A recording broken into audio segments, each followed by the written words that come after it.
Bom, pessoal, nós tivemos a aula de cotovelo, nós tivemos a aula de punho e agora a gente vai começar a falar sobre a movimentação de mãos e dedos propriamente dito.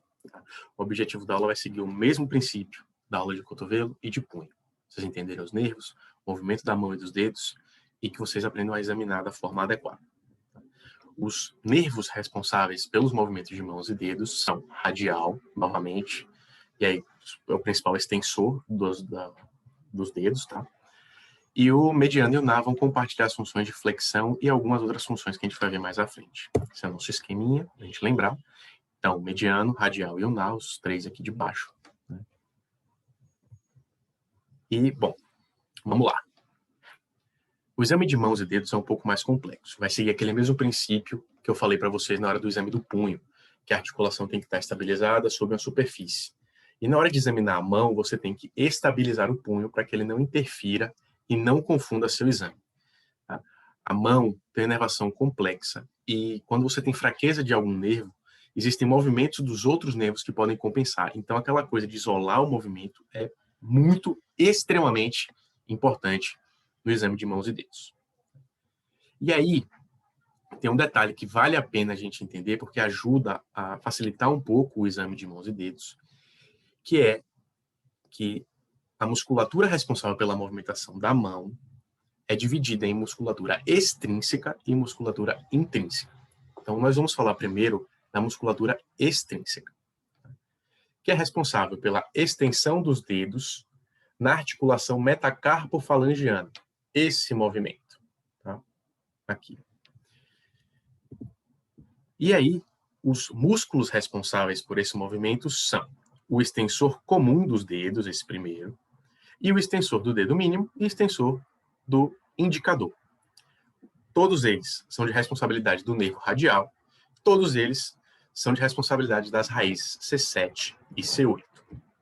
Então, extensão dos dedos na articulação metacarpo-falangiana segue o mesmo princípio de punho e cotovelo na extensão. É o radial e são músculos do radial. Tá? E as raízes C7 e C8, que são bem comuns aí da inervação do radial. Você examina com o paciente com a mão sobre a superfície, com a articulação do punho estabilizada e pede para ele fazer um movimento de hiperextensão contra a resistência. Lembrar de fazer uma resistência proporcional, porque o exame da mão é mais delicado, a musculatura aqui não é tão forte, então se você fizer força com sua mão contra um dedo, por exemplo, você pode falsear o seu exame.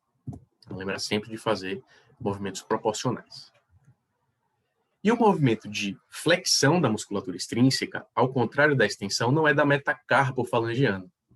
A flexão, que é da musculatura extrínseca, é das interfalangianas. E aí a gente tem dois tipos de flexão.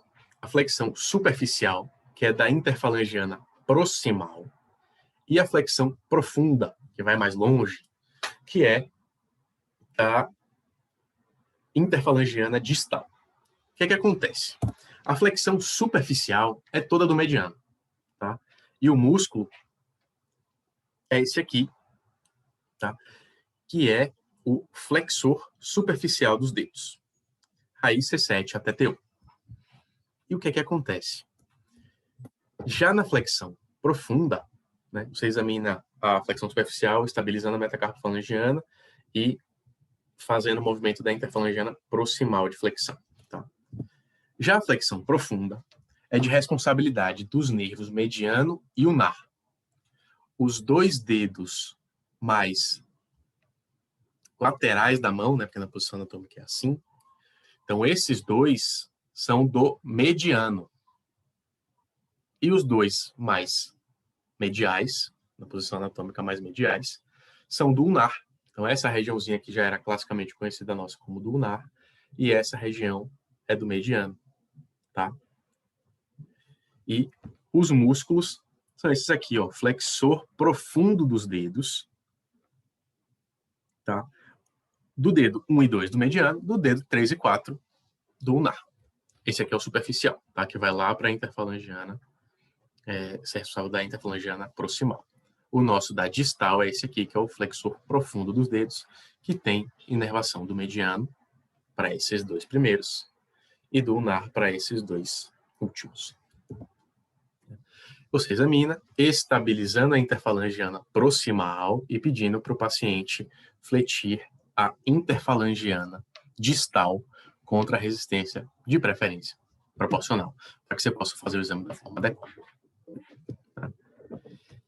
E aí, a gente vai agora entender quais são os movimentos dos músculos intrínsecos da mão. Tá? Seguindo esse princípio que a gente falou da musculatura, que dos primeiros 2 dedos é do mediano e dos 2 últimos é do ulnar, a gente tem os músculos lumbricais, que fazem a flexão da mão na articulação metacarpofalangiana, então é esse movimento, e estende as interfalangianas. Então, literalmente, isso aqui é a função dos lumbricais. Lumbricais faz o L com a mão dessa forma, certo? Flexiona a metacarpofalangiana, essa articulação, e estende as interfalangianas distal e proximal.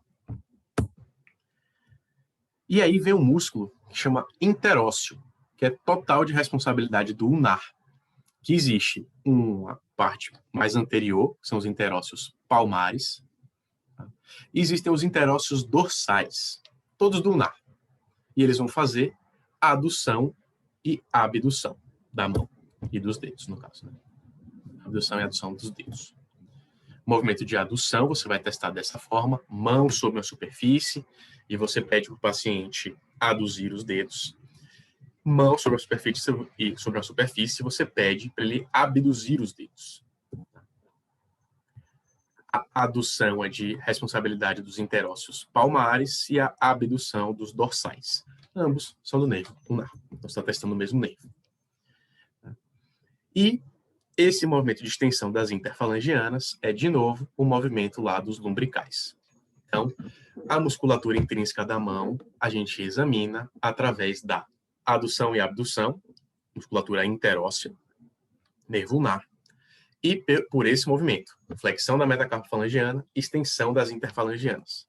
Para a gente testar os lumbricais, para a gente testar esse movimento, é muito mais fácil a gente testar através da extensão das interfalangianas. Com a mão sobre a superfície, você eleva o dedo, ou seja, isso tira da jogada a extensão da metacarpofalangiana, e você pede para o paciente estender contra a resistência. Se você fizer isso nos 2 primeiros dedos, você está testando o mediano. Se fizer nos 2 últimos, você está testando o ulnar.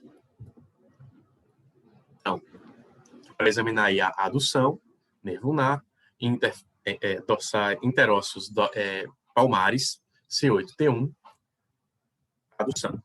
Interósseos dorsais, C8-T1, ulnar, abdução. E por último, extensão das interfalangianas, lumbricais, se for nos 2 primeiros dedos mediano, se for nos 2 últimos, ulnar.